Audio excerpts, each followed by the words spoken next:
Hello guys, welcome back. In previous lecture we have seen how to install Git on Windows and Linux system, also creating repositories and pushing our code onto the repository, I mean to say local repository. But if you do remember the activities what we have done so far, we are doing all the activities in our Windows system or Windows laptop.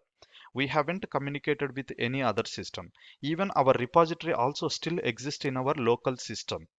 So far it is fine, but if you want to work with a team, it doesn't work like this. And most of the cases you don't work alone. That is where you need to share your code with other team members. Assume that you have another team member you would like to share your code. Directly sharing your code is not possible. Why? Because you need to copy entire repository each and every time, and also it is difficult to copy your repository whenever we need. Why? Because this system may be up or not. And if more people are start using this repository, the more difficulty you are facing. So to overcome this kind of problem, we need to use a separate system where we can keep our repository on that system, and we can push our changes over there, and other developers can pull that code from that location. That is where GitHub comes into the picture. So what is GitHub? GitHub is a code hosting platform where we can host our repositories, so other developers can able to use those repositories and do the changes to the same code.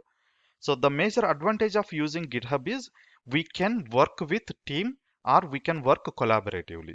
Without GitHub, we cannot able to achieve the distributed version control system. If you do remember, we were talking about distributed version control system in our initial class, right? Let me quickly go through with that once again. This is distributed version control system. So far, assume that I am working over here.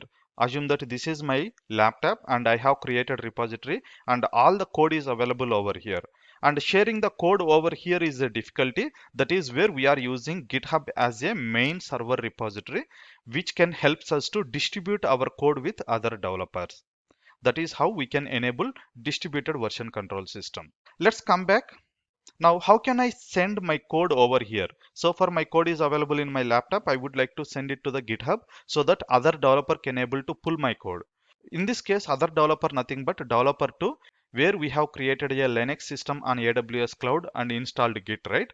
From that system, I want to do some activities on the same repository. So we should push our code onto the GitHub.